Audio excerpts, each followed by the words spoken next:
စစ်တပ်ကိုအမြင့်ဖြတ်မယ်ဆိုတဲ့သူတွေရဲ့စစ်တပ်ကိုမုန်းတိနေတဲ့သူတွေရဲ့စစ်တပ်ကိုပြုတ်ကွဲစေခြင်းတဲ့သူတွေရဲ့နည်းနည်းလောက်ပြောချင်လို့ပါဗျာနိုင်ငံတိုင်းမှာစစ်တပ်ဆိုတဲ့အဖွဲ့အစည်းကမရှိလို့မဖြစ်ပါဘူးစစ်တပ်မရှိတဲ့အတိုင်းပြည်တပ်မတော်မရှိတဲ့အတိုင်းပြည်ဆိုတာလည်းမရှိပါဘူးကျွန်တော်နိုင်ငံမှာရှိနေတဲ့မြန်မာတပ်မတော်ဟာလည်းအခြားနိုင်ငံသားတွေနဲ့ဖွဲ့စည်းထားတာမဟုတ်ပါဘူးမြန်မာနိုင်ငံသားစစ်တွေနဲ့ဖွဲ့စည်းထားတာပါနိုင်ငံသားတစ်ယောက်မှမပါပါဘူးကြေးသားတစ်ယောက်မှမပါပါဘူးတိုင်းပြည်ကိုချစ်တဲ့စိတ်အမျိုးကိုချစ်တဲ့စိတ်ဘာသာသာသနာကိုချစ်တဲ့စိတ်တွေနဲ့တပ်ထဲကိုဝင်လာကြတယ်စစ်သားတွေဖြစ်လာကြတယ်တပ်မတော်သားတွေဖြစ်လာကြတယ်တိုင်းပြည်ကိုကာဝယ်ကြတယ်ပြီးတော့တပ်ထဲမှာရှိနေတဲ့တပ်ဖွဲ့ဝင်တွေအားလုံးကဥတလုံးတစ်ကောင်ကျွတ်တွေမဟုတ်ကြပါဘူးသူတို့ရဲ့နောက်မှာဆွေမျိုးသားချင်းတွေရှိပါတယ်မိသားစုဝင်တွေရှိပါတယ်မိတ်ဆွေတငယ်ချင်းအပေါင်းအသင်းတွေရှိပါတယ်အဲ့ဒီတော့စစ်တပ်ကိုအမြင့်ဖြတ်ဖို့ဆိုတာကစကားအနေနဲ့ပြောမယ်ဆိုရင်ဒါလွယ်တာပါတကယ်တမ်းလုပ်ဖို့ကဘယ်လိုနည်းနဲ့မှလုပ်လို့မရနိုင်ပါဘူးနောက်တစ်ခုစစ်တပ်မရှိပဲကျွန်တော်တို့နိုင်ငံမှာမြန်မာနိုင်ငံလိုနေရာမျိုးမှာတိုင်းပြည်ကိုကာကွယ်ပေးမယ်တပ်မတော်တရက်တာမရှိဘူးဆိုရင်ဒီအချိန်မှာမြန်မာနိုင်ငံဒီလိုပုံမရှိတော့ပါဘူး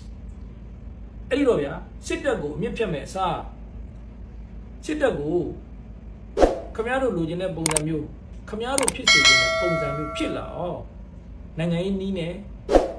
ဖန်တီးယူလို့ရပါတယ်နိုင်ငံရေးလမ်းကြောင်းကနေပုံစံပြောင်းယူလို့ရပါတယ်အခုဆိုရင်ဗိုလ်ချုပ်ကြီးမင်းအောင်လှိုင်ကိုယ်တိုင်တိကျရရတဲ့စကားခဏပြောခဲ့တာခုလည်းသူထပ်ပြောပါတယ်တိကျသူပြောခဲ့ပါတယ်ရွေးကောက်ပွဲလုပ်ပေးမယ်ရွေးကောက်ပွဲလုပ်ပေးပြီဆိုရင်ပါတီတရက်ကအာဏာရလာမှာပါပဲအစိုးရတရက်ပေါ်ထွက်လာမှာပါပဲဒီမိုကရေစီကိုဖော်ဆောင်ပေးမယ်အစိုးရတရက်ပေါ့အဲ့ဒီအစိုးရတရက်ရဲ့ဥဆောင်မှုအောက်မှာကိုလိုချင်တဲ့နိုင်ငံရေးလမ်းကြောင်းနဲ့ရှောက်လို့ရပါတယ်စစ်တပ်ကိုမြင့်ဖြတ်မယ်လို့ကြွေးကြော်နေကြတာဟာတိုင်းပြည်ပြောင်းလဲဖို့လမ်းကြောင်းကိုမဥတည်ပါဘူးတိုင်းပြည်ကိုဒုက္ခရောက်အောင်နိုင်ငံသားတွေဒုက္ခရောက်အောင်တိုင်းပြည်ဒီတက်ပို့ပြီးတော့ဆိုးဆိုးဝါးဖြစ်လာအောင်ဥတည်နေလို့ပါမယ်မြန်မာတပ်မတော်သားတွေအားလုံးဟာကျွန်တော်ထပ်ပြောပါမယ်မြန်မာနိုင်ငံသားစစ်တွေပါနိုင်ငံသားတယောက်မှမပါဘူးတပ်မတော်ကိုမုန်းတီးနေတဲ့သူတွေရှိသလိုတပ်မတော်ကိုအခိုင်အမာချစ်ခင်လေးစားယုံကြည်ထောက်ခံတဲ့သူတွေလည်းရှိပါတယ်